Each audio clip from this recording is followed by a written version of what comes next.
नमस्कार, good evening बच्चों, कैसे हो। मैं आज 10th क्लास की मैथ्स में आपको श्रीधराचार्य फार्मूला, आप लोगों को मैंने लास्ट क्लास क्वाड्रेटिक इक्वेशन पढ़ाया था ना, उस क्वाड्रेटिक इक्वेशन में आज श्रीधराचार्य फार्मूला के बारे में डिस्कस करने जाऊंगा। श्रीधराचार्य फार्मूला क्या है मैं आपको बता देता हूँ। श्रीधर आचार्य formula,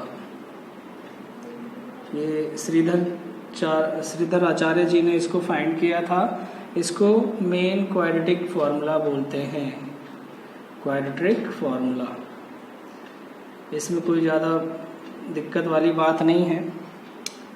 ax² + bx + c = 0, ax² + bx + c = 0 आप लोगों को पता है कि क्वाड्रेटिक इक्वेशन है, पता है ना।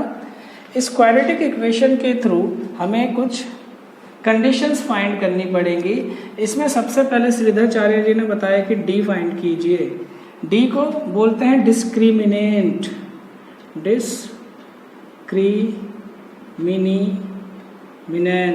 डिस्क्रिमिनेंट, ठीक है बच्चों। डिस्क्रिमिनेंट का मतलब डी से डिनोट किया जाता है इसको। इसका फॉर्मूला होता है b² - 4ac, ठीक है, b² - 4ac। इसमें कंडीशंस बनेंगी आप लोगों की, क्या क्या बनेंगी। एक तो d = 0 आएगा बच्चों, एक d > 0 आएगा और एक में d < 0 होगा। d > 0, d < 0, d = 0। जब d डिस्क्रिमिनेंट अगर 0 के इक्वल आ जाता है तो यहाँ पे रूट्स होंगे हमारे 2 रूट्स होंगे, लेकिन दोनों के दोनों रूट्स कैसे होंगे, इक्वल, 2 इक्वल रूट्स। अच्छा, 2 इक्वल रियल रूट्स लिखो यहाँ पे, क्योंकि रियल वैल्यू आएंगी, ठीक है। अगर d ग्रेटर आ जाता है 0 से तो यहाँ पे 2 आएंगे, तो 2 रियल रूट्स ही, लेकिन दोनों के दोनों डिस्टिंक्ट होंगे। डिस्टिंक्ट का मतलब अलग अलग होंगे। 2 डिस्टिंक्ट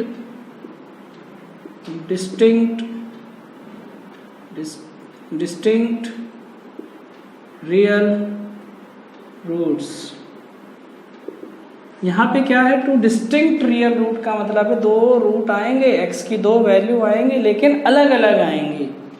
इसमें क्या है, दोनों में एक जैसी वैल्यू आएंगी, x की वैल्यू। इसमें अगर d आपका < हो जाता है तो इसमें नो रियल रूट्स होगा, नो रियल रूट्स होगा। इसे आपको सॉल्व ही नहीं करना, बस d निकाल के छोड़ देना है, ठीक है। आई होप आपको इतना समझ आ गया होगा जो मैंने बताया। इसके बेस पे पहले मैं आपको छोटे छोटे क्वेश्चन जो एग्जाम में आपको पूछ लेते हैं 2 मार्क्स 1 मार्क्स में, वो करा देता हूँ। फिर उसके बाद मैं आपको बड़े क्वेश्चन पे ले चलूँगा जो इससे रिलेटेड है, ओके। चलिए तो देखते हैं।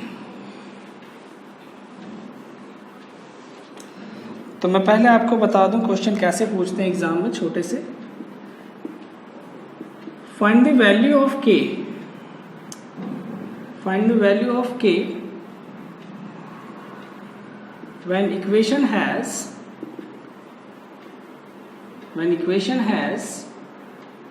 2 equal real roots, 2 equal real roots, या 2 equal roots लिख देता हूँ मैं, कोई दिक्कत नहीं है।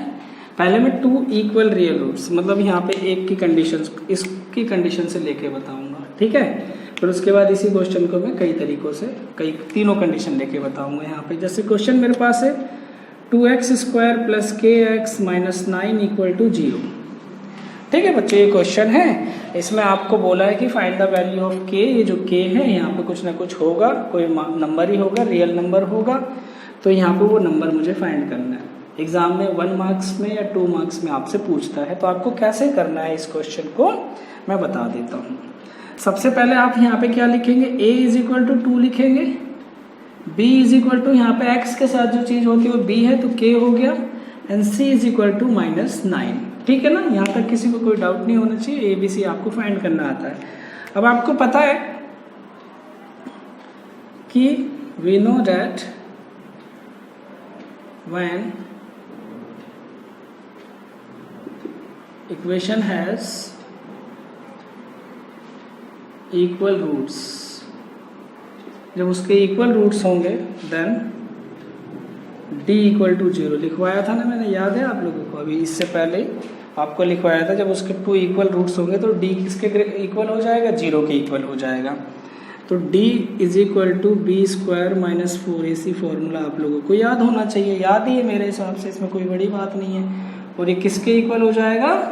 0 के इक्वल हो जाएगा। तो b की जगह कितना रखोगे? k स्क्वायर, 4a की जगह 2, c की जगह -9 इक्वल टू 0। ठीक है बच्चों, k स्क्वायर, अब देखो 4 2 जा 8 और ये प्लस में 9, 4 2 जा 8 72 हो जाएगा इक्वल टू 0। अब यहाँ पे देखेंगे k square is equal to -72 आ गया।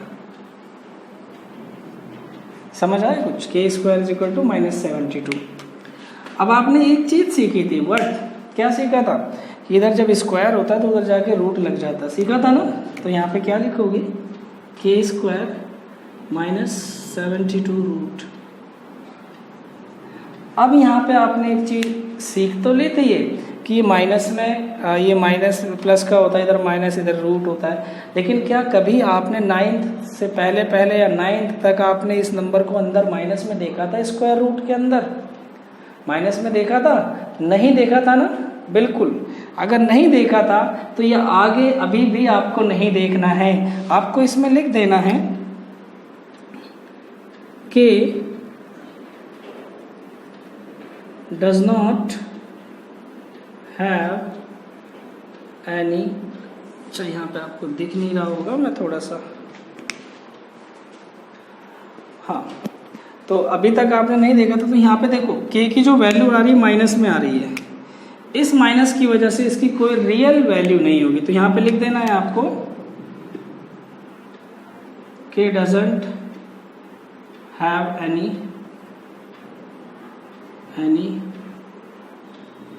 Real value.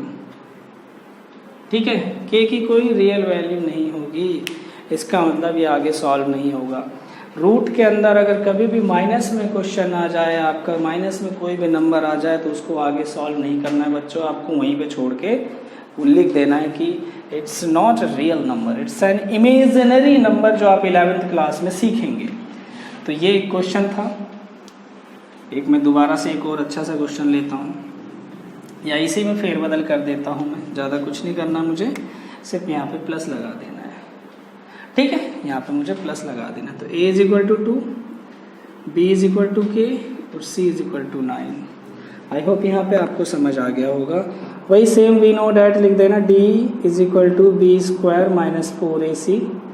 b की जगह बच्चों k स्क्वायर लिखोगे, -4 इंटू ये 9 इक्वल टू 0 लिखोगे, k square minus 72 equal to 0 लिखोगे, k square is equal to 72 और k is equal to root में 72। यहाँ तक अगर आपको समझ आया तो मैं मानता हूँ कि पहले भी आपको समझ आया होगा। अब यहाँ पे माइनस नहीं है माइनस, तो आप इसको सॉल्व कर सकते हो, करोगे ही, कर क्या सकते हो, कैसे करोगे सॉल्व? देखो ध्यान से, इसको क्या लिख सकते हो आप? 36 2 जा 72 होता है क्या? हो गया। तो 36 का 6 तो बाहर आ गया, √2 तो मेरा आंसर आ गया, k की वैल्यू आ गई बच्चों। समझ आया k की वैल्यू कैसे फाइंड करना है? जब इसके 2 इक्वल रूट्स होंगे तो इस इक्वेशन की k की वैल्यू क्या होगी? 6√2। लेकिन यहाँ पे अगर माइनस आ जाए तो कोई रियल वैल्यू नहीं होगी, ये रियल वैल्यू है। ठीक है, ऐसे ही आपको क्वेश्चन करना है। आ जाओ और क्वेश्चन करते हैं।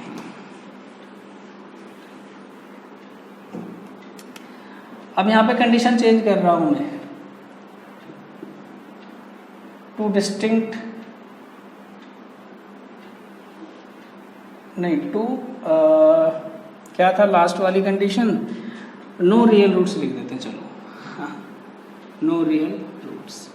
जब कोई रियल रूट्स नहीं होगा तो क्या होगा? इसमें कोई क्वेश्चन लेते हैं, एक्स स्क्वायर या K X square plus X minus 9 equal to 0, ये +9। ठीक है, कोई दिक्कत तो नहीं होनी चाहिए इस क्वेश्चन में।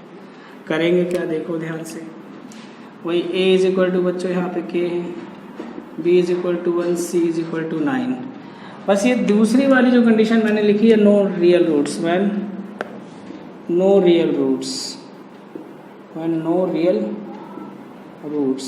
क्या कंडीशन होती थी? d इज लेस देन 0 होता था ना? हाँ, b स्क्वायर माइनस 4ac ऐसे 0 लिखेंगे। b की जगह 1 लिखोगे, 4a की जगह k लिखोगे, c की जगह 9 लिखोगे और यहाँ पे ऐसा सिंबल लगा दोगे। ये हो जाएगा 36k हो जाएगा। अब बच्चों ऐसे सॉल्व कर रहे हैं, हमने अभी तक कभी भी इक्वल टू ग्रेटर देन, ये ग्रेटर देन को तो सॉल्व किया ही नहीं है, लेस देन और ग्रेटर देन को नहीं किया है सॉल्व।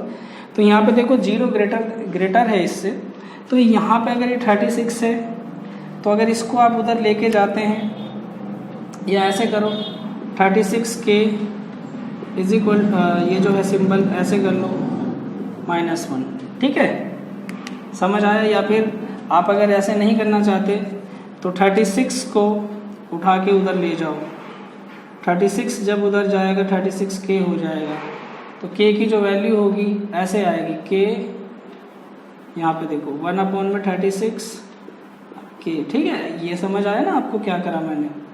तो अब यहाँ पे देखा कि आपने k की जो वैल्यू होगी इससे क्या होगी?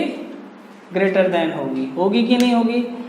यही बोला हुआ, यही फाइंड करना था। तो आप यहाँ पे आंसर में क्या लिखोगे? 36 नहीं लिखोगे। सो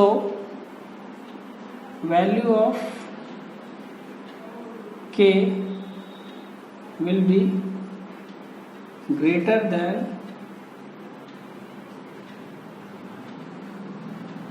1/36। ठीक है, ऐसे क्वेश्चन आपसे पूछते हैं। आई होप आपको समझ आया होगा, मैं उम्मीद करता हूँ। इसमें क्वेश्चनों में थोड़ा सा एक मैं वैसे ही बता दूँ आपको, जैसे एक क्वेश्चन ऐसे दिया था, नहीं हाँ, kx x-1 प्लस ऐसे करके दिया था। बच्चे कह रहे हैं कि इसमें क्वाड्रेटिक तो है नहीं। बच्चों इसको पहले मल्टीप्लाई कर लो, ये देखो क्वाड्रेटिक बन गया ना क्वाड्रेटिक। तो ऐसे सॉल्व करना है इसको, ठीक है? आई होप आपको समझ आया होगा।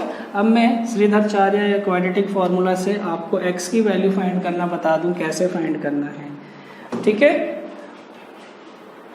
उस फॉर्मूले को आप बड़े आराम से इस्तेमाल कर सकते हो, बहुत अच्छा फॉर्मूला है। एक क्वेश्चन लेके मैं आपको समझा देता हूँ। तो सबसे पहले मैं उसका फॉर्मूला लिख दूँ, आपको d निकालना आ गया होगा, b स्क्वायर माइनस 4ac ये होता है। और उसमें अगर आपको x की वैल्यू फाइंड करनी है बच्चों, तो ये फॉर्मूला आपको यूज़ करना पड़ेगा यहाँ पे। ये है श्रीधराचार्य जी का फॉर्मूला, ठीक है, क्वाड्रेटिक फॉर्मूला।